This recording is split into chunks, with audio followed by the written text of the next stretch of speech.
시청자 여러분 안녕하십니까? 장외주식 투자 설명서 정유리입니다.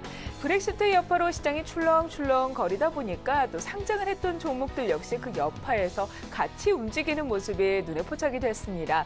자, 이런 악재만 아니었더라면 조금 더 갈 수 있었던 종목이 아닐까 하는 아쉬움도 있지만 미리 시장에서 장외에서 매수를 하셨던 분들이라면 이미 상당한 수익을 내지 않으셨을까라는 생각을 해봅니다. 자, 과연 상장했던 종목들은 어떤 흐름을 보여줬는지 그리고 우리가 관심을 가져야 되는 종목들 어떤 회사들인지 하나하나 소개해드리도록 하겠습니다. 자, 오늘 이 시간 함께해 주실 두 분 소개해드릴게요. 시원투자자문 김혜동 대표, 장영찬 과장님 나오셨어요. 안녕하세요. 안녕하십니까. 대표님 지난 한 주 또 못 뵀는데 어디 다녀오셨어요? 네네.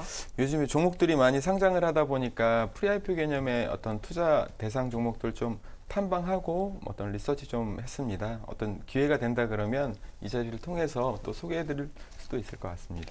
네, 여러분들에게 더 좋고 정확한 정보 제공해드리기 위해서 또 여기저기 다녀오셨다라고 하시는데요. 과연 어떤 정보 또 주실지 관심 있게 들어보도록 하겠습니다. 과장님, 우리가 이제 시장에서 브렉시트 영향을 상대적으로 덜 받는 게 장외 시장이다라는 얘기 지난 시간에 해봤는데요. 상장을 했던 종목들이 그 여파에 좀 꺾이고 있잖아요. 네네. 이런 종목들 어떻게 접근해봐야 될까요? 물론 이제 이게 단기적으로는 이렇게 좀 꺾이는 영향이 있지만 지금 꺾인 거에 대비해 가지고 이제 이 나중에 회복될 기미가 좀 있다라고 저는 판단하고 있거든요, 개인적으로는. 그래서 결국에는 다시 원래 지수대로 이제 회복될 거라고 믿어 의심치 않고 있습니다.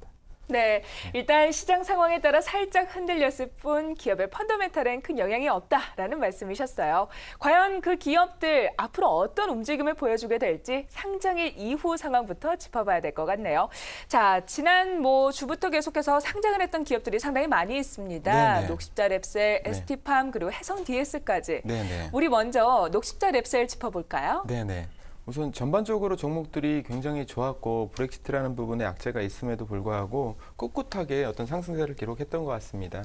우선 예상대로 록십자 랩셀 같은 경우에는 그 공모주 첫날, 상장 첫날 나올 수 있는 최상의 결과를 낸 것 같습니다. 시초가 자체가 공모가 플러스 100% 상승한 가격으로 시작을 했고 바로 상한가에 안착하면서 공모가 18,500원 대비해서 160% 상승한 48,100원으로 하루를 마감했습니다. 또 더 대단한 건 상장 이튿날 브렉시트라는 부분들 때문에 전반적으로 약세와 어떤 조정을 보이는 상황에서도 제가 갖고 있는 포트 기준으로 홀로 상한가를 기록하는 위험을 보여줬고요. 또 아쉬운 마음마저 드는 게 브렉시트라는 악재가 없었으면 이게 며칠 더 상한가 갈 수 있는 종목이 아니었을까 하는 아쉬운 마음마저 들었습니다.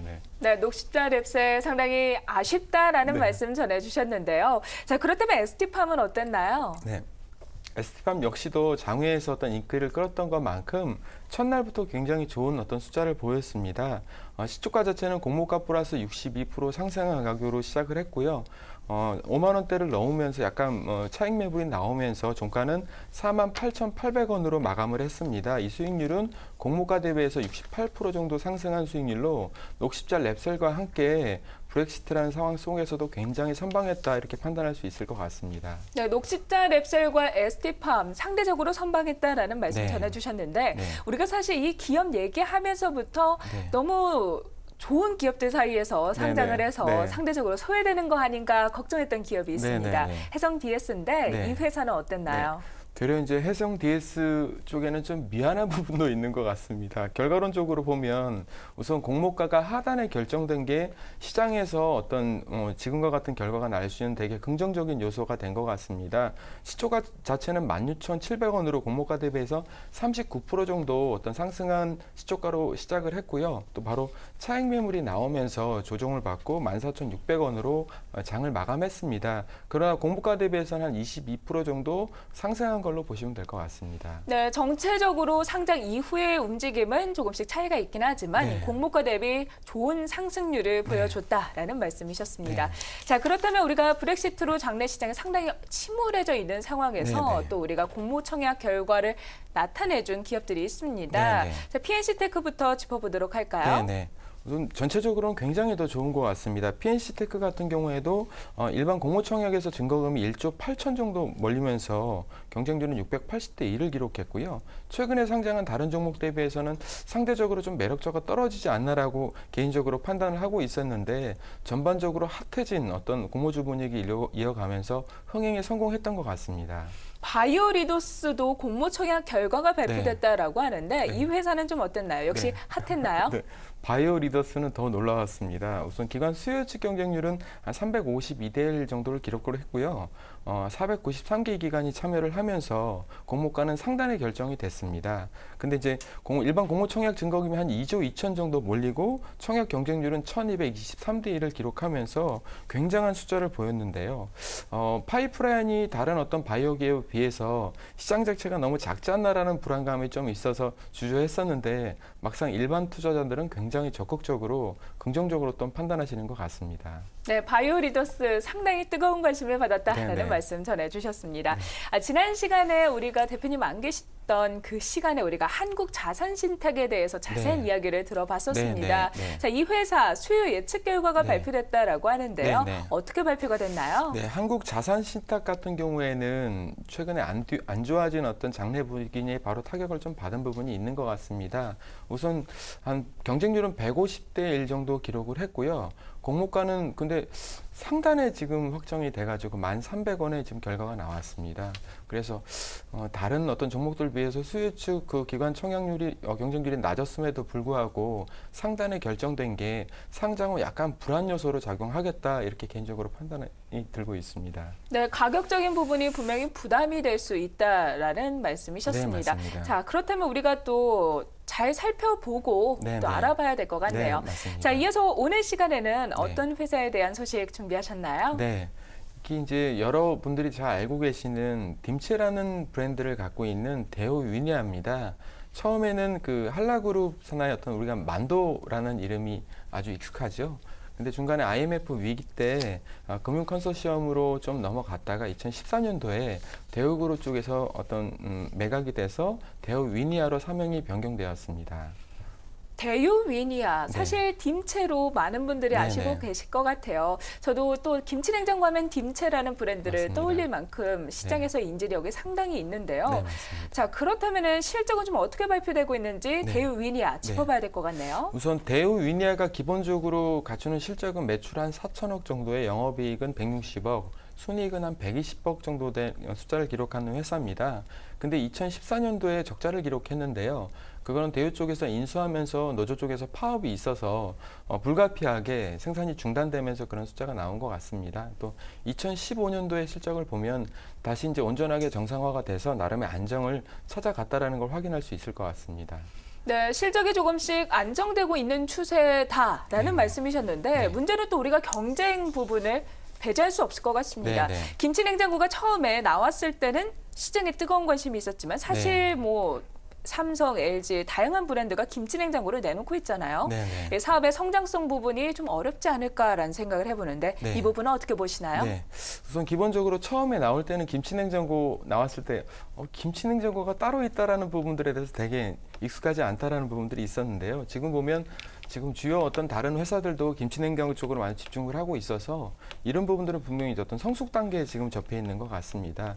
또 뭐 김치 브랜드를 대표하는 딤체를 갖고 있어서 대우 쪽에서는 기본적으로 사업 다각화를 지금 진행 중이고 있고요.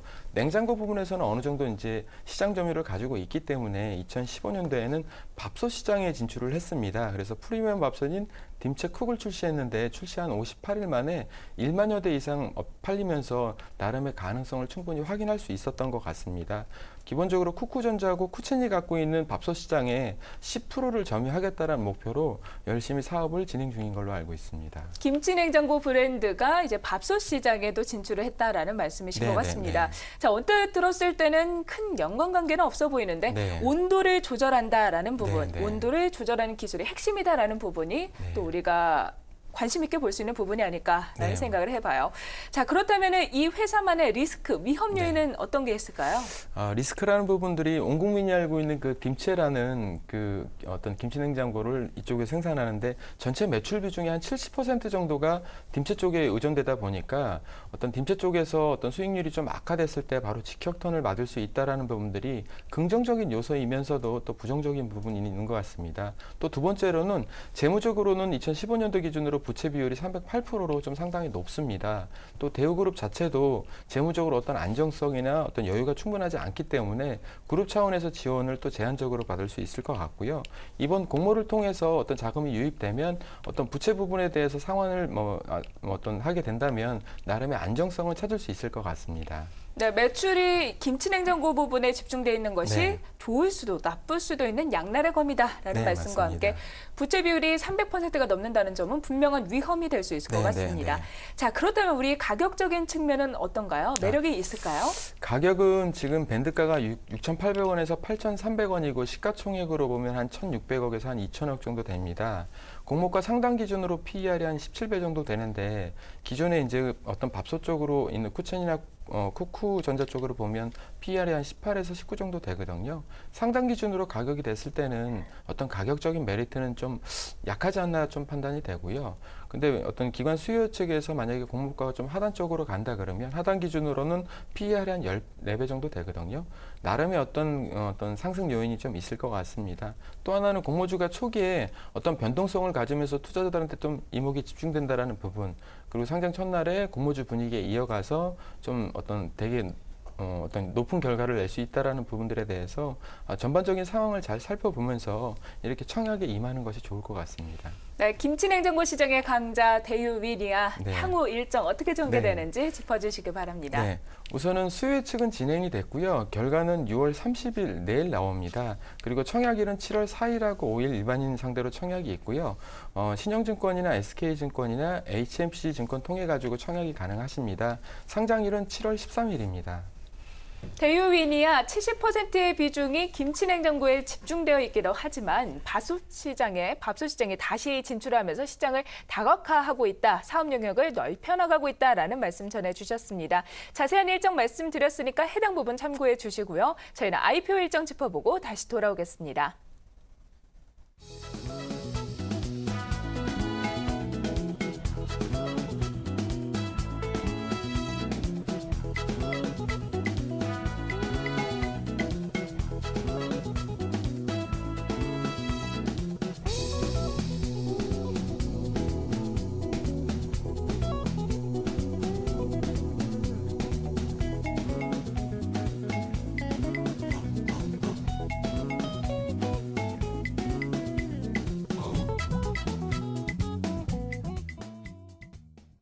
이어서 크라우드 펀딩에 눈을 돌려보는 시간입니다.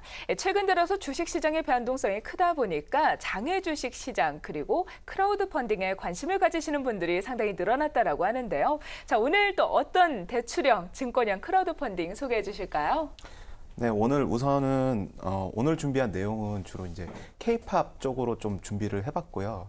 저 혼자서 개인적으로 좀 이렇게 좀 짜봤습니다. 일단 우선 대출형 크라우드 펀딩 업체인 A사에서는 일단 우선은 현대 엔지니어링 주식담보대출 펀딩부터 소개를 해드리겠습니다. A사에서는 최근 현대 엔지니어링 주식 28주를 담보로 한 대출 펀딩건을 진행을 했었고요. 총 1,500만 원을 모집을 했었고 15명이 대출 펀딩에 투자했었습니다. 투자 수익률은 연 10%였으며 투자 기간은 6개월이었습니다. 네. 현대 엔지니어링이 담보였다라는 말씀이셨습니다. 네. 자, 앞서서 K-팝 말씀하시길래 살짝 기대를 했는데 갑자기 현대 엔지니어링이 나와서 현대 엔지니어링이 K-팝하고 관련이 있는 줄 알았어요. 네, 투자 기간이 6개월이고 연 10% 수익을 가지고 갔다라는 말씀이셨는데 네네. 어떤 부분이 가장 특별했나요?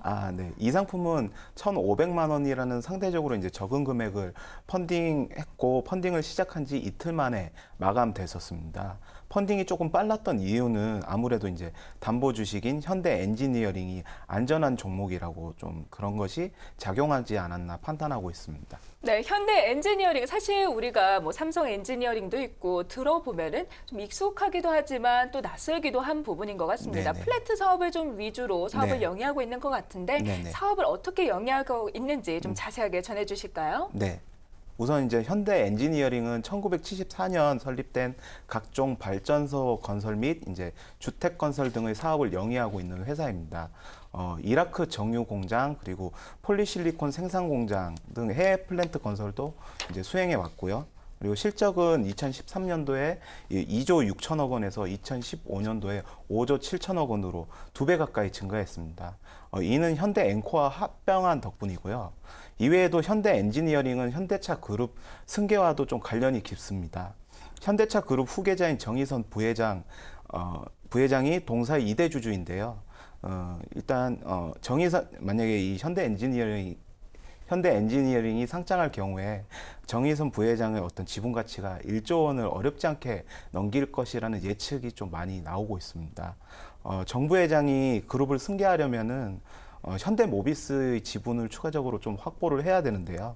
현대 엔지니어링은 그룹 승계의 실탄점고로 활용될 가능성이 높아서 상장을 통한 기업 가치 상승이 좀 기대된다고 할 수 있습니다. 네, 기업의 실적이 계속해서 증가하고 있는 추세이고 현대그룹 자체에서 지배구조, 현대차 그룹이죠. 지배구조 개편의 핵심 이슈에 있는 기업이다라는 말씀이셨던 것 네네. 같아요. 네네. 때문에 좀 안정적이다라는 말씀 때문에 수익률이 10%, 연 10%를 받을 수 있었던 네. 거 아닌가라는 네. 생각을 해보게 됩니다. 네네. 자, 이어서 대출형 크라우드 펀딩 하나 더 소개해 주신다면서요? 네. 일단 앞서 이제 말씀드렸듯이 이번에는 이제 K-팝을 좀 소개해 드리도록 하겠습니다. 이제 앞서 설명한 A사에서는 또 다른 대출 펀딩건을 진행을 했었는데요. 크리에이티브 리더스 그룹 8라는 장외 주식 1,600주를 담보로 한 대출 펀딩건이 있었습니다. 총 2,400만 원을 모집했었고요. 19명이 대출 펀딩에 투자했었습니다. 일단 투자 수익률은 연 12%였으며 투자 기간은 9개월이었습니다. 네, 9개월 동안에 12%의 투자 수익을 가지고 갔다라는 말씀 전해주셨는데 네. 앞서 현대 엔지니어링은 10%의 수익이었고 투자 기간이 6개월이었어요. 네네. 아무래도 담보 가치의 평가 네네. 때문에 이 수익률이 좀 차이가 났던 거 아닌가요? 네네, 맞습니다. 우선 수익률이 일단 상대적으로 좀 높았던 이유는 담보 주식인 이제 크리에이티브 리더스 그룹 8가 아무래도 유동성과 안정성 측면에서 현대 엔지니어링보다는 좀 낮았던 것으로 좀 판단되고 있습니다. 우선 지난 1개월간 현대 엔지니어링의 장외 거래 대금은 약 56억 원 정도로 추정이 되고 크리에이티브는 3억 원 정도로 추정이 되고 있습니다. 또한 앞서 설명했듯이 현대 엔지니어링은 현대 계열사라는 점도 어느 정도 작용했지 않나 판단하고 있습니다. 담보 가치가 안정적일수록 수익률은 낮다라는 말씀이셨던 것 네네. 같습니다. 자, 계속해서 말씀해 주셨던 크리에이티브 리더스 그룹 8. 사실 좀 생소하다라는 생각이 들어요. 네네. 어떤 회사인가요? 네, 일단 기업명은 조금 생소할지 모르지만 하는 사업을 보시면은 이제 좀 생소하지 않으실 겁니다. 우선 이제 크리에이티브 그룹 8는 드라마 제작 사업을 하는 회사고요. 2002년 명랑소녀 성공기의 제작을 비롯해서 미안하다 사랑한다 그리고 환상의 커플까지 모두 동사의 작품입니다. 특히 꽃보다 남자를 통해서 단순한 흥행을 넘어 이제 한류 콘텐츠 대표 제작사로 이제 발돋움했습니다. 실적을 보면은 2013년도에 100억 원에 불과했던 매출이 작년에 250여억 원으로 2.5배 정도 상승한 것으로 이제 보이고 있습니다. 최근 제작 중인 드라마 이제 사임당은 올해 하반기 방송이 예정되어 있는데요. 벌써부터 아시아의 여러 나라로부터 뜨거운 관심을 받고 있습니다. 이미 해외 몇 개국에 이제 판권을 판매 완료된 상태고요. 사임당의 성공 여부에 따라서 동사를 투자적 관점으로 이렇게 접근해 보시는 것도 나쁘지 않은 것 같습니다. 네, 미안하다 사랑하다, 환상의 짝꿍, 그리고 꽃보다 남자. 듣기만 해도 아 맞아 그런 작품이 있었어라는 생각이 살짝 드는 것 같아요. 네네. 네, 특히나 사전 제작을 통해서 제작이 되는 사임당, 이렇게 사극 관련된 드라마들이 노출이 없어서 중동 국가들에게 뜨거운 관심을 받고 있다라고 하더라고요. 네네. 이미 판권 계약이 완료돼 있는 상태라고 하니까 우리가 이 드라마가 시작이 되면서 어떤 영향을 미치는지 또 관심 있게 봐야 될 것 같습니다. 예. 자, 이어서 증권형 플랫폼 회사 어떤 회사 준비하셨나요? 네, 일단 증권형 클라우드 펀딩 업체 B사에서는 최근 또 기대작으로 평가받는 사냥이라는 영화에 직접 투자하는 펀딩건을 진행했었습니다. 총 3억 원을 모집했었고요. 그래서 총 6천 구자를 모집한 것이었는데요. 이제 투자자는 최소 200만 원에서 최대 1,000만 원까지 투자가 가능했었고요. 총 289명이 펀딩에 참여했으며 모집 금액은 3억 원이었지만 이를 초과한 3억 3천여만 원의 펀딩이 마감됐습니다. 네, 주식형, 증권형인데 네네. 이 영화에 투자를 했다라는 부분이 살짝 의아합니다. 네네. 수익 구조는 어떻게 발생이 되나요? 네, 일단 사냥의 관객 수가 증가할수록 투자 수익률이 증가하는 구조였고요. 관객 수 164만 명을 기준으로 해서 이를 초과하면 수익이 발생하고 미달되면 손실이 발생하는 이런 간단한 구조였습니다. 최대 400만 명 이상의 관객을 기록할 경우에는 투자 수익률이 90% 가까이 발생하게 됩니다. 또한 20만 원 이상 투자 시에는 사냥에 대한 예매권이 2매가 이제 추가적으로 리워드로 제공됐었고요. 그리고 50만 원 이상 투자하신 분은 VIP 시사회 초대권도 제공됐었습니다. 네, 전체적으로 들어보니까 오늘 콘텐츠와 관련된 증권형 그리고 대출형 크라우드 펀딩이었던 것 같습니다. 일단 시장을 확인해 보면은 장외 시장에 다양한 기업들이 존재합니다. 우리가 일반적으로 알게 되는 제약 바이오 그리고 관련된 다른 회사들뿐만 아니라 이런 무형의 자산을 사고 파는데도 이런 플랫폼이 사용된다는 부분이 또 장외 주식 시장을 알아가는 재미가 아닐까 싶은데요. 오늘 전해드린 내용 잘 참고하시면서 또 장외 주식 시장 참고해 보시는 건 어떨까요? 오늘 저희가 준비한 내용 여기까지고요. 저희는 다음 주 수요일에 다시 찾아뵙도록 하겠습니다. 함께해 주신 여러분 고맙습니다.